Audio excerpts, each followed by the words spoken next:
Me estoy ayudando de de todos los libros que puedo, que he leído pidiendo a la Madre Piedra, se los voy devolviendo cuando ya saco toda la enjundia que puedo.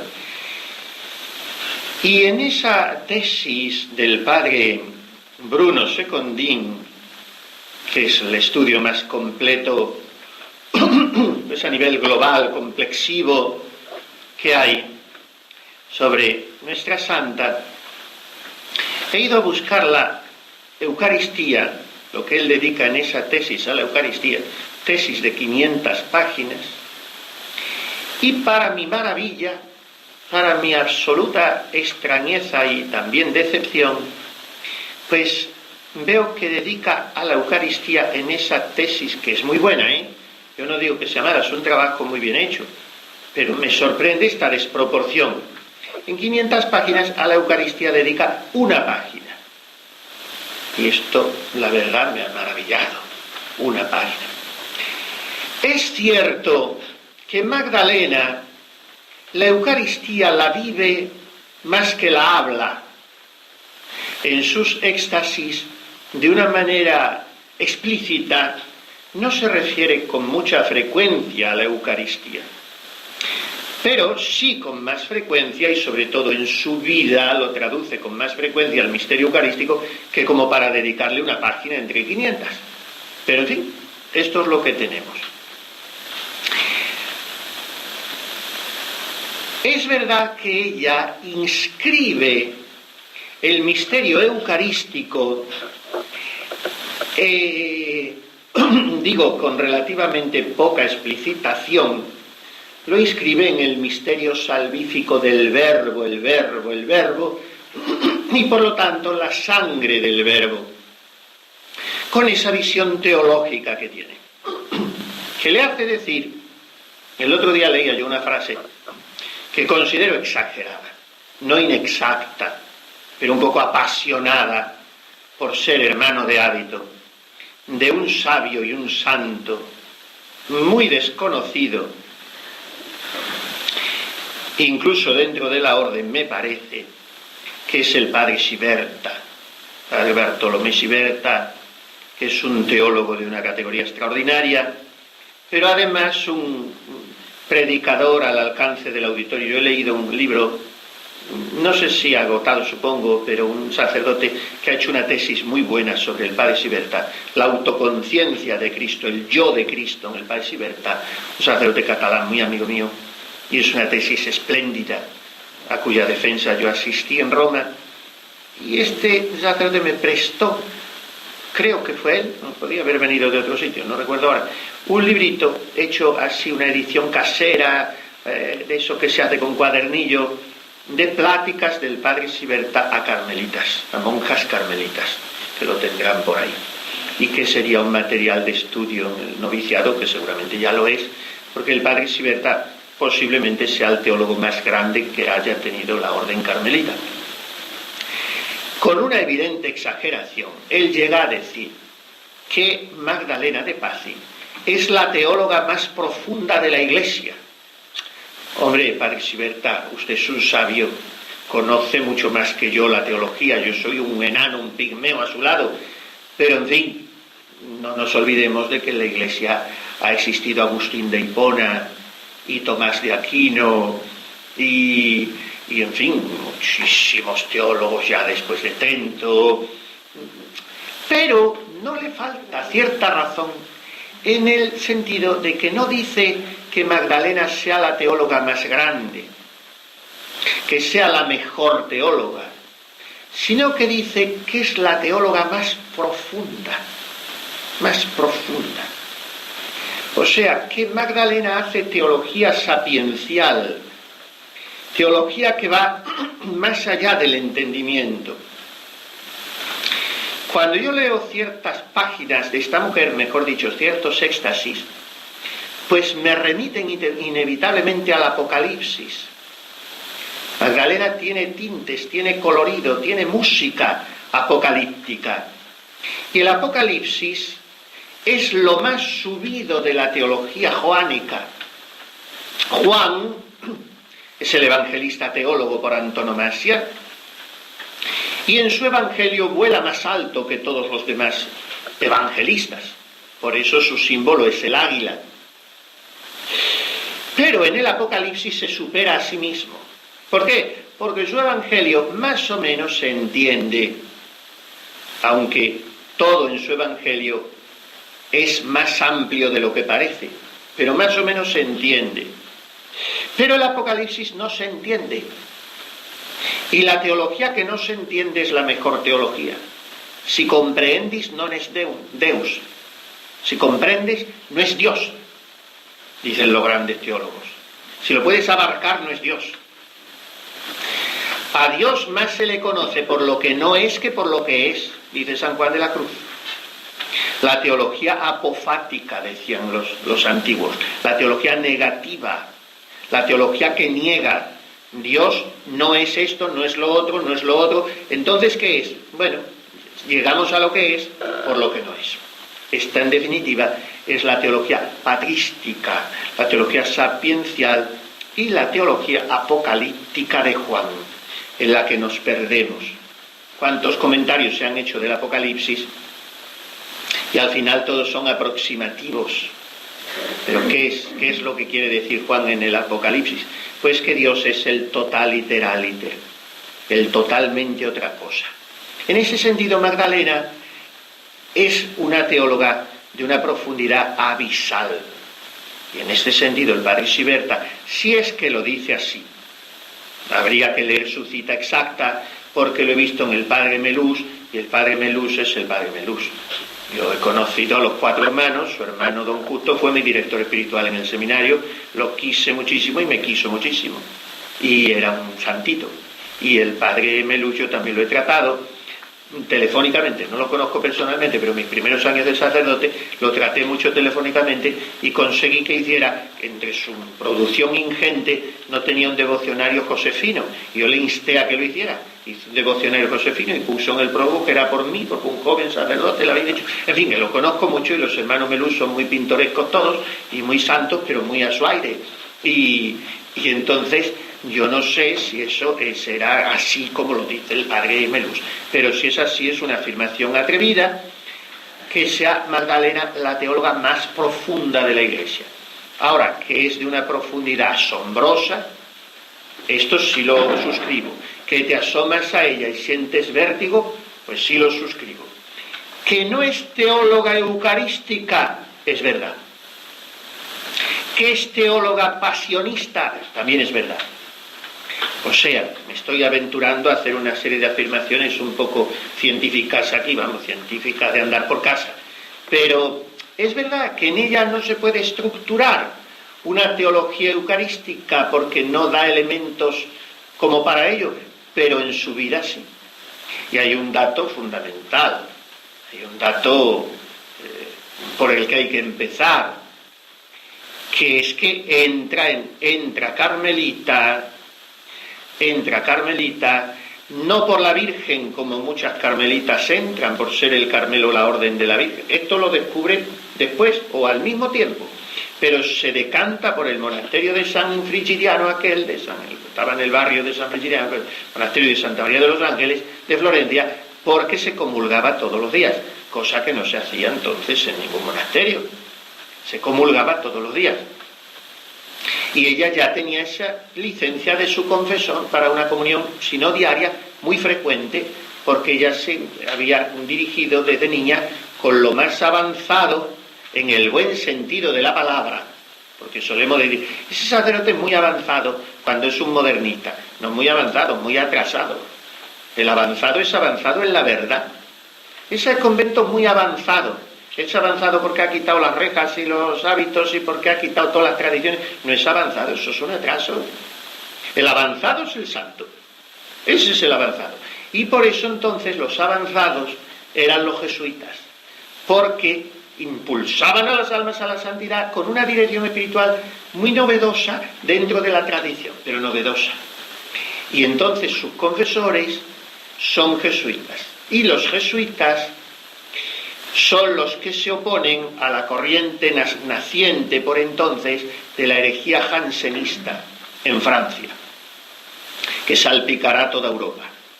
La herejía jansenista es presentar un Dios lejano, duro, inaccesible, y por lo tanto aparta a las almas de la comunión. Y frente a eso, la compañía de Jesús se alza con su munus suavissimum, con su dulcísima misión, que es la de propagar la devoción al Sagrado Corazón de Jesús, que es la ternura de Dios, la calidez, la amistad entrañable de Dios con sus criaturas. Lo que pasa es que esto degenera luego en una espiritualidad dulzarrona y meliflua, esas imágenes del corazón de Jesús que si le quitas el bigote son la Inmaculada Concepción. Pero en principio lo que hace, sí, porque una espiritualidad del corazón de Jesús despojada de la virilidad y de la humanidad de Cristo es un falseamiento que me pone bastante nervioso. Soy devotísimo del corazón de Jesús, pero casi ninguna imagen de él me gusta, porque son de merengue. Pues entonces lo que hace Catalina o Magdalena, entonces primero Catalina y después Magdalena, es buscar a Cristo donde le pueda encontrar a mano, porque ese es Dios. ¿Hay algún Dios que haya estado tan cerca de su pueblo como lo está el Dios nuestro siempre que le invocamos? Ese es Dios. Y entonces Catalina dice, Catalina Lucrecia, porque cuando se enteró de que era Catalina le dio una rabia que la habían estado llamando Lucrecia, y ella feliz de ser Catalina como la de Siena y como la Ricci y eso. Y le dice, y entonces va a buscar el monasterio de Santa María de los Ángeles, porque puede comulgar todos los días. Y entra allí y entonces los testimonios sobre su vida eucarística son preciosos. En esta primera biografía de que les citaba ayer del padre que fue contemporáneo de ella, del padre Chepari, jesuita también, pues tiene un capítulo entero dedicado a este fervor eucarístico magdaleniano.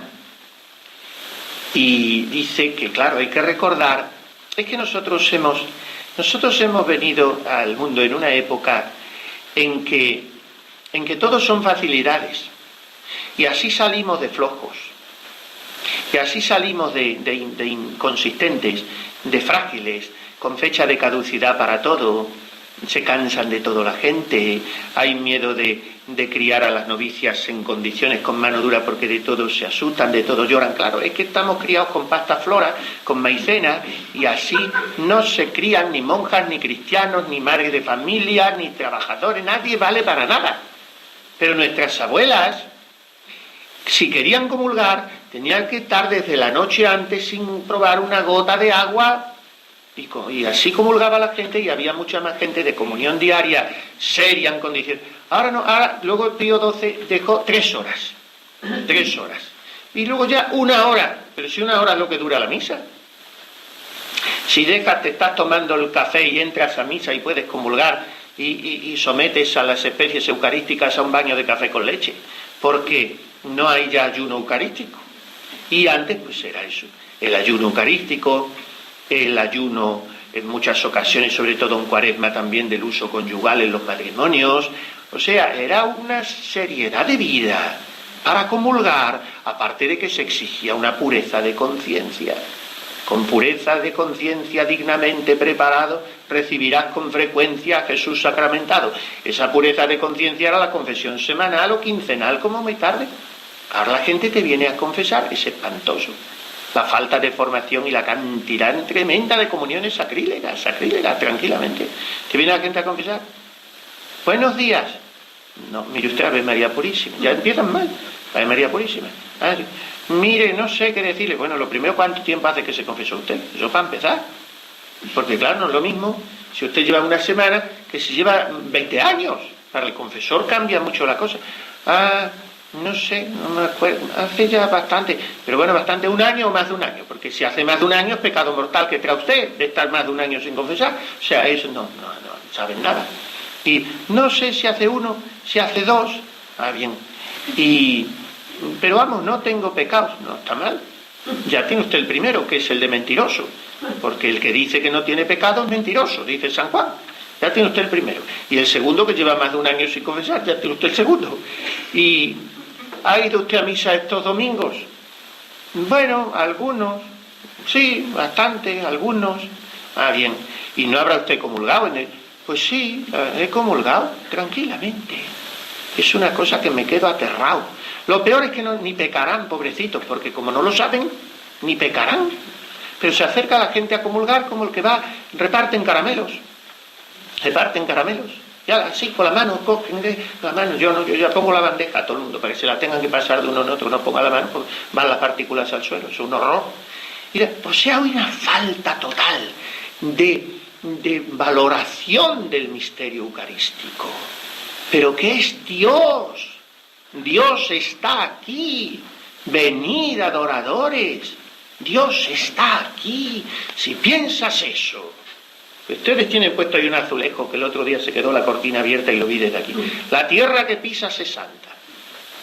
Si eso lo tienen ustedes ahí en medio de un claustro, ¿qué será? ¿Qué es el coro? ¿Qué es la iglesia? ¿Qué es el presbiterio? ¿Qué es el sagrario? ¿La Eucaristía? ¿Para temblar? ¿Están los ángeles? Eso, ¿no? Se ha minusvalorado de una manera. Se ha quitado también un poco el aparato, como les decía el otro día, que todo contribuye. Si alguien se acerca a comulgar y encuentra posibilidad de arrodillarse, porque hay un comulgatorio, a nadie se le obliga. El que quiera que se quede de pie, pues se pone el comulgatorio, el que pueda se arrodilla. Comulgatorio, una luz, esto, en fin. Pero vamos, eso no es lo principal. Como digo, lo principal es la pureza de conciencia, la rectitud de vida, la confesión frecuente. Porque si no reducimos a la Eucaristía a un mero símbolo. Y esto es protestantismo puro. La transignificación, la transfinalización. Significa otra cosa, tiene otro fin, pero sigue siendo pan. No, los católicos tenemos la fe de Trento, que dice transustanciación. No sigue siendo pan. Ha cambiado toda la sustancia, permaneciendo misteriosamente los accidentes. Porque yo veo pan, huelo pan, toco pan, saboreo pan. Oigo pan, no, porque no se oye, pero en fin, si cae también, oigo. Los 5 sentidos. Los 5 sentidos me dicen que es pan. Visus, tactus, gustus, inte fallitur. Sed auditus solo tuto creditur. Credo quid dixitei filius, nihil verbo veritatis verius. Dice esto de la Dorote Devote, esa estrofa de la Dorote Devote. La vista, el gusto y el tacto se engañan en ti. Porque la vista me dice pan, el gusto me dice pan, el tacto es pan. Pero el oído no se engaña, dice Santo Tomás. Creo lo que dijo el Hijo de Dios, porque nada puede ser más verdadero que su palabra. Jesús no puede engañarse ni engañarnos. Y cuando Jesús me dice, yo soy el pan de vida, esto es mi cuerpo que se entrega por vosotros.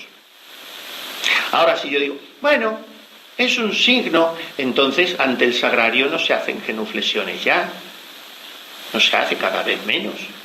¿Por qué? Porque bueno, está ahí, han guardado ese pan que tal, pero no, es una teología protestante. Hoy está muy imbuida la Iglesia Católica de teología protestante eucarística. Te vas a los santos, y entonces los santos es otra cosa. Los santos son locos de adoración, de fe, de amor ante el misterio eucarístico, son locos. Los santos van a comulgar temblando, queriéndose aniquilar ante la comunión. Y no comulgan con la boca pegada al suelo porque tienen que abrirla para que el sacerdote les dé la forma.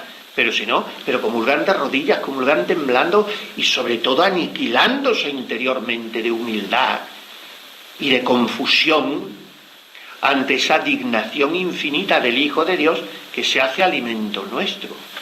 La vida eucarística de los santos es sobrecogedora y es aleccionadora para nosotros, que comulgamos diariamente ya como algo admitido desde hace un siglo y pico, porque hasta hace siglo y pico lo de Magdalena era una cosa excepcionalísima. Pero hasta incluso Santa Teresita, a finales del siglo XIX, no se comulgaba diario en su monasterio. Ella estuvo feliz cuando cayeron todas con gripe, porque podía comulgar ella a diario, porque como eran muy pocas monjas las que quedaron en pie, aprovecharon para comulgar a diario, como todos los días eran 4 o 5, se iban turnando, pues en esa época de la gripe las 4 o 5 eran las mismas siempre, y ella quedó en pie y era sacristana, y un día que descubrió en la bandeja una partícula un poquitín más grande que se veía, que era o la bandeja, me parece, o en el corporal, no me acuerdo, y entonces la llevó con una reverencia infinita al torno de la sacristía para que la purificara el sacerdote. Seguidme, y la vi una novicia, seguidme, hija, que llevo a Jesús, que llevo a Jesús. Y hoy hemos desvirtuado mucho toda esta reverencia, y si en algún sitio ha de encontrarse aún es entre las esposas de Jesús. El mimo en los detalles de la Santa Misa, del recado de misa, lo preparan con mucho primor, mucha limpieza y mucha dignidad, pero siempre se puede cuidar todavía más. Santa Teresa ponía un poquito de perfume en el manutergio donde el sacerdote o en el agua, a veces lo ponen en el mismo agua del lavabo, porque pues no todos a lo mejor van con las manos igual de limpias de la sacristía, y ponía un poquito de perfume. Y un sacerdote se le escandalizó. Un sacerdote, pues somos los sacerdotes los que nos escandalizamos de esas cosas. Y le dijo, pero madre, ¿para qué? ¿Cómo gasta en fin, más que gastar, le parecería una bobada, una tontería. Y Santa Teresa se despachó con él. Se despachó, le dijo, mire, si vuestra paternidad no quiere mimar a Jesús sacramentado, nosotras sí. Esto es lo que se gasta en estas casas. Y o sea que detalles, a veces conventos donde hace mucho frío, sitios que hace mucho frío, me he ido a lavar las manos, y como la misa de diario dura poco, por mucho que predique, yo predico, ya lo ven, 2 o 3 minutos, pues enseguida llega al lavabo, y me voy a lavar las manos ya en un sitio que hace mucho frío, y ha calentado el agua la sacristana. En fin, detalles que no son conmigo, yo no soy un pecador allí, pero es Cristo, ¿no? Y es ese mimo con la Eucaristía. La fundación me parece que era de Toledo, como penaba tanto Santa Teresa en las fundaciones y no tenía ni blanca, como ella decía, pero hacía lo posible para la capillita, ponerla lo más coqueta posible, con unos damascos que claveteaba, y en fin, hacía lo que podía, y luego la iba embelleciendo, y los conventos quería que fueran pobrísimos, pero las iglesias riquísimas, lo más que pudiera embellecerlas poco a poco. Y una niña entró a la fundación de Toledo en la iglesia, una niña, y debía ser un poco repipi la niña, y dijo, cuando entró y vio la iglesita, dijo, bendito sea Dios, y qué lindo está esto. Y la santa que estaba detrás de la reja del coro dijo, solo por la bendición que ha hecho al Señor esta niña, que de la boca de los niños saca el Señor su alabanza, doy por empleado todos los trabajos de esta fundación. Y era porque a la niña le había gustado la limpieza, la delicadeza, las cosas de la iglesia, ¿no? Bueno, pues la Eucaristía es el centro. El Carmelo, desgraciadamente poquísimos Carmelos están construidos como quiere la regla, porque es poco práctico. La Madre Maravilla lo intentó y lo hizo con uno que es el de Arenas de San Pedro, que se le ofreció como regalo a la Inmaculada en el año santo, en el año 54, fue un año precioso de la Virgen, año santo mariano, ¿no? Y en Sevilla fue el Congreso Eucarístico, y cuando cantan por ahí, salve Madre en la tierra de mis amores, digo, que no es de mis amores, salve Madre en la tierra de tus amores, que es Sevilla, que por eso se canta eso, por Sevilla, la tierra de tus amores es Sevilla, y luego lo oyes en Madrid o por ahí, en la tierra de mis amores, digo, pero ¿de qué amores es tu tierra? Si son los amores de la Virgen, que fue el Congreso Eucarístico, el Congreso Mariano, y fue precioso. Se ríen, claro, de ir a la tierra de María Santísima, España entera, le dijo Juan Pablo II cuando se despidió de ella en el aeropuerto de Santiago de Compostela en el año 82, hasta siempre España, hasta siempre tierra de María. Pero España es la tierra de María, como Sevilla siempre más es la tierra de María Santísima, o sea, de María con apellido. Bueno, pues el año 54 hubo muchas vocaciones y la Madre Maravillas hizo aquel Carmelo de regalo a la Virgen de la Inmaculada, le tituló de la Inmaculada, en Arenas de San Pedro, y lo planeó y se lo construyeron rodeando las celdas la iglesia, que es lo que dice la regla, ¿no? la regla aquellos ermitaños del Monte Carmelo en torno a B, que B era Brocardo, y Alberto les dio la regla, y entonces eran ermitaños en torno a una ermita, a la iglesia de la señora del lugar, que se llama la Virgen en el Carmelo, la señora del lugar, y así construyeron, pero en torno a la iglesia después se interpretó en torno a la Eucaristía, o sea, María en medio como señora, pero el Santísimo Sacramento en medio como sol.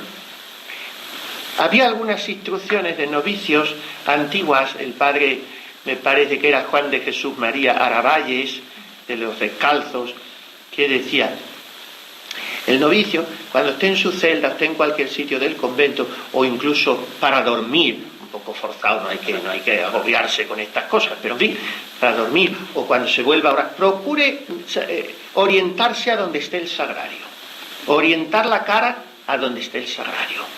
Si está en la celda trabajando o si está descansando, procure volver la cara a donde esté el sagrario.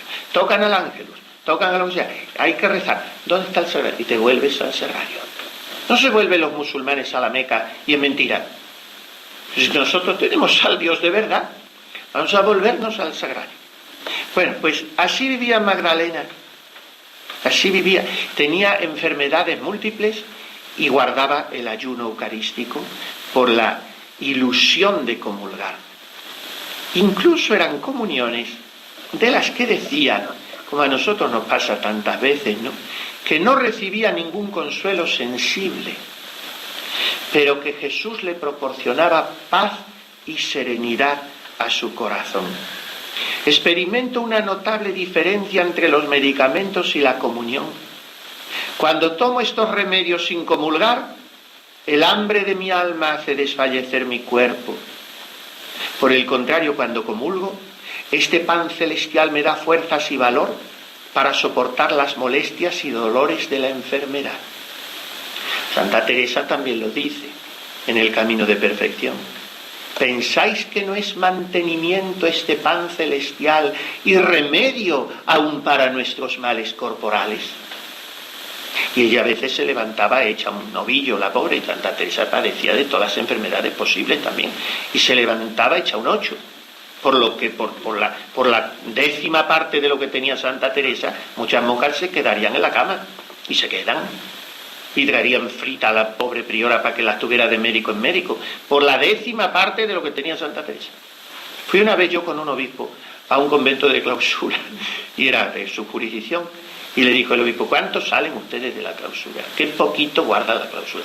Y le dijo una, siempre sale una un poco con más kikiriki, o 2 o 3, y le dijo: ahí, padre, es para ir al médico, es que tenemos que ir a los médicos. Y le dijo el obispo: la que está mala no va al médico. Y es verdad, la que está mala, pobrecita, ya no va al médico. Pero, en fin, vayan al médico, no, hay que cuidar la salud, hay que cuidar la salud. Pero dice Santa Teresa también: si no os determináis a tragar de una vez la muerte y la falta de salud, no haréis nada. Una monja tiene que tragarse la muerte y no estar tan pendiente, que me duele aquí, que me duele allá, que mire que una uña, que yo creo que el ojo me está funcionando mal, que oigo menos, Pues, hija, no, es más cómodo que te mueras, todo el jaleo que nos vas a dar, más cómodo que te mueras y no pasa nada. Y lo que pasa es que hoy con lo de las pensiones conviene que vivan hasta los 95 años, porque es una pensión que entra, pero no sé cómo decirle, a veces no se paga el golpe por el cocorrón. Bueno, pues, entonces, esto es para decir que la comunión cura hasta los males del cuerpo. Comulguemos con devoción, iremos menos a la seguridad social. Y la Madre Maravilla dice que la tenían que llevar entre 2, ya cuando era muy viejecita, que estaba hecha polvo la columna porque llevaba 40 años durmiendo en el suelo. En la guerra empezó a dormir en el suelo, vestida, no se quitó el hábito, ya nunca nada más que para lavarse, claro, y no se lo quitaba, y apoyada en la tarima, en la cama, en el jergón, apoyada a la espalda, pero en el suelo, dormía. Hasta las gripazos en Castilla, con 15 grados bajo cero, los pasó así. Iban a lavarse por la mañana con el jarrito que tienen, Y a veces tienen que romper el hielo, la capita de hielo que se ha hecho por la noche, para lavarse. Bueno, pues la llevaban entre dos a comulgar, como en volandas, al comulgatorio. Y dice, cuando acababa de comulgar, parece que ya no le hacíamos falta. Las dos monjas que la ayudábamos, parece, me han contado algunas que la llevaban, viven todas, claro, la maravilla muy reciente. Y parece que no le hacíamos falta. Una vez que había comulgado, ya iba con una ligereza y una cosa. La comunión da alas, si hay fe, es la unión con Cristo más perfecta que se puede dar en esta tierra, la más completa, la más totalizante, la más transformante que se puede dar. Pues la campana llamaba a la comunión, porque entonces había muchas veces la comunión sin misa, iba el capellán a dar la comunión nada más, y la campana llamaba a las monjas a la comunión. Si Magdalena se encontraba en algún lugar lejos de la capilla ocupada en sus trabajos manuales, corría como un relámpago, sin acordarse tan solo de dejar lo que tenía en la mano. Así sucedió una vez que, estando ocupada en la panadería, oyó su corazón, por decirlo así, mejor que sus oídos, porque las demás que trabajaban con ella no la oyeron por la distancia en que estaban, la campana que llamaba a la comunión. Enseguida corrió a la capilla como se encontraba, es decir, con las mangas levantadas y un puñado de masa en cada mano, y comulgó en este estado. Sus hermanas intentaron impedírselo, pero como estaba en éxtasis le fue imposible. Es fantástico todo esto, ¿eh? Bien, pues recibió por 3 veces la comunión de la propia mano de su amado, etcétera, de San Alberto, y muchas éxtasis, muchas visiones imaginarias, en fin. Y vamos a no leer porque esto está todo aquí. Pero dice, habiéndole preguntado sus novicias cuál era el mejor método para prepararse a la comunión, les contestó. Esto es muy interesante. Es preciso primero considerar con atención y comprender bien que es Dios el que se recibe en este sacramento. Y luego acercarse a Él con pureza de corazón, humildad y recuerdo de su pasión, como Él nos pide. O memoriale mortis Domini. Dice Santo Tomás también, memorial de la muerte del Señor. Memorial no es recuerdo. Ella dice recuerdo porque quizás no sé cómo lo dirá en italiano. Pero memorial no es recuerdo. Memorial es un concepto hebraico, judío, que quiere decir que se vuelve a hacer presente aquello que se recuerda. Tiene una fuerza esa palabra. Para nosotros un memorial es un recordatorio, pero para un judío no. Es lo que hacemos en la Eucaristía. Es la renovación incruenta del sacrificio de la cruz. Por tanto, primero, considerar con atención, creer que es Dios. Después, acercarse a Él con pureza de corazón. Y tercero, recordar que es la renovación de su pasión. Dar gracias a Dios hasta la hora de vísperas por la comunión de la mañana. Es que las vísperas antes eran al mediodía, a las 2 de la tarde. Y en Cuaresma tenían que ser antes de comer. Las ancianas de Israel a lo mejor lo recuerdan. En la Cuaresma se adelantaban las vísperas antes de comer. ¿Por qué? Porque así se decía que se ayunaba hasta después de vísperas. Los primeros cristianos ayunaban hasta el atardecer. Las Cuaresmas se hacían en condiciones, no como las hacemos ahora. Ayunaban hasta el atardecer. Como la cosa ya empezaba a hacer cosquillas en el estómago, dijeron, bueno, el atardecer son las vísperas. ¿Cuál es la solución? Rezar vísperas a las 11 del día. Y después ya comemos. Y entonces ayunamos hasta después de vísperas. La Cuaresma se hacía así hasta hace 40 años. Y las vísperas eran a las 2 de la tarde. Bueno, pues ella dice, hasta vísperas, dar gracias de la comunión recibida. Desde vísperas, preparaos para la comunión del día siguiente. Y creedme, miren qué cosa interesante, creedme, la mejor preparación para la comunión de mañana es la comunión de hoy. O sea, hoy comulgo con más amor que ayer, pero menos que mañana. Como la medalla esa cursilada de medalla de los días de los enamorados, ¿no? Es una cosa bien cursi, pero en fin, la podemos aplicar nosotros. Hoy te quiero más que ayer, pero menos que mañana. Pues hoy comulgo con más amor, con más ilusión, con más fe, con más arrepentimiento, con más deseo de conversión, con más que ayer, pero menos que mañana, mañana más. La comunión de cada día tiene que ir agrandando nuestra capacidad. En fin, ahí. No leo todo, pero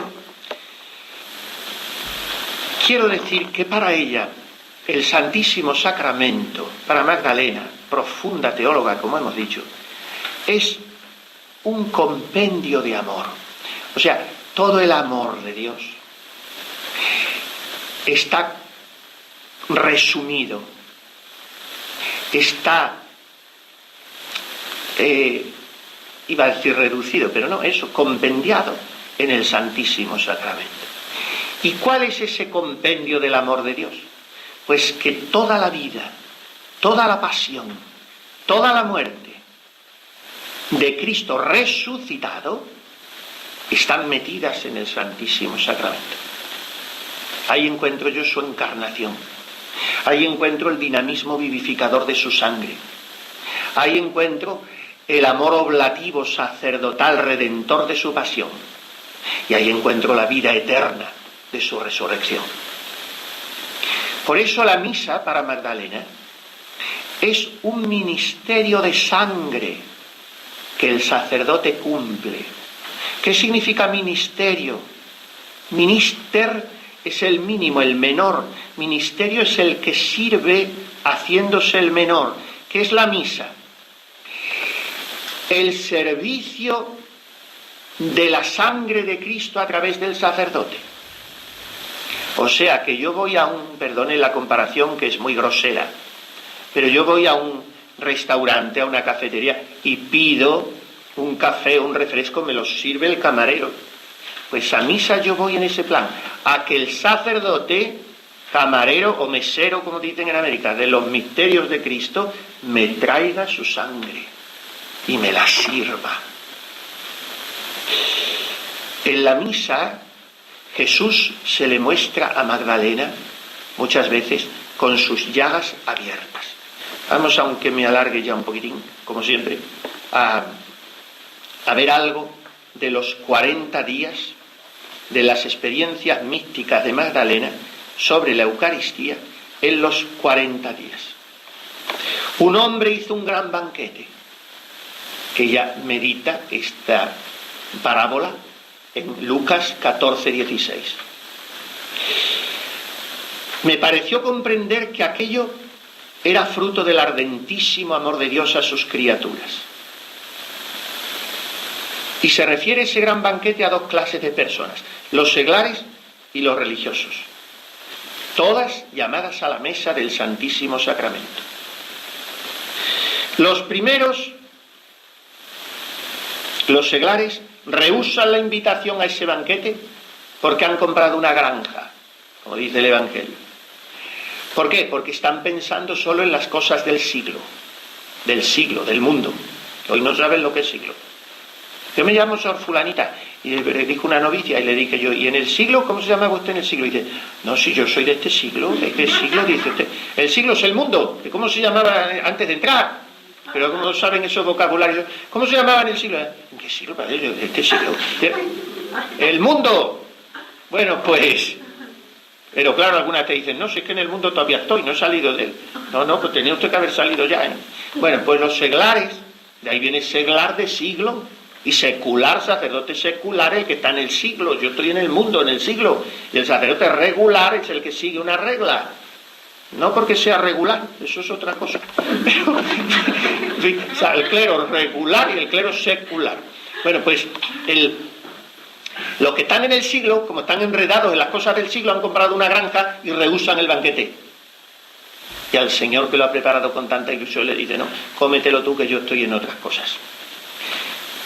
Pero los religiosos son los que no van al banquete por tener que probar unas yuntas de bueyes que han comprado. Y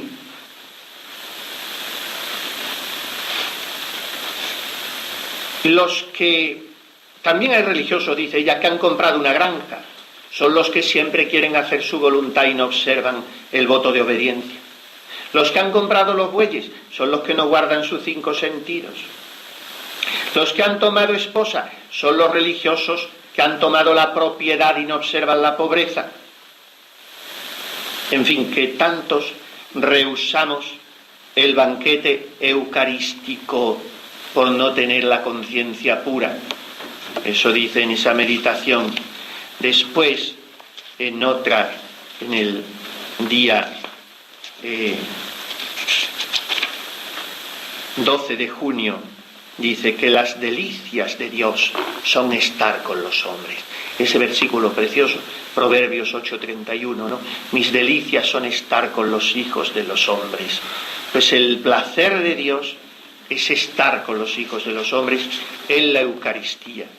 Y más adelante, uno de los últimos días de estos 40 días, el 2 de julio, habla de los efectos de la preciosa sangre. Después de comulgar, terminamos con esto, vi a Jesús que me llamaba diciendo: levántate, amada mía, hermosa mía, y ven, paloma mía, que anidas en las grietas de la peña. Y enseguida me encerró en su sacratísimo costado, en la comunión. Mi alma exclamó llena de gozo, me introdujo en la celda del vino y ordenó en mí la caridad. La celda del vino es el costado de Jesús, y el vino, su preciosa sangre. Y esa sangre hacía en mí 2 efectos. Primero, aumentaba siempre el ansia de esa sangre, de manera que todos mis pensamientos, deseos y afectos estaban cifrados en la sangre de Jesús. En segundo lugar, el vino alegra el corazón del hombre. Por tanto, el alma que lo gusta está siempre de fiesta y llena de gozo, porque tiene el corazón alegre y contento en la sangre del Señor. Estos son los efectos de la comunión. Quería haber dicho muchas más cosas, pero suficiente con esto. Esta tarde hablamos de la sangre de Cristo. Y aquí tienen en los avisos y enseñanzas que recogían las novicias y las monjas lo que dice también ella sobre la comunión. En fin, pidamos como gracia del día de ejercicio de hoy a la Virgen Santísima, en cuyo seno, como un horno al fuego del Espíritu Santo, se coció el pan de vida, que ella nos enseñe a ser verdaderos adoradores y verdaderos comulgantes, inflamados en ese deseo de amor de Dios, que es Jesús en la Eucaristía.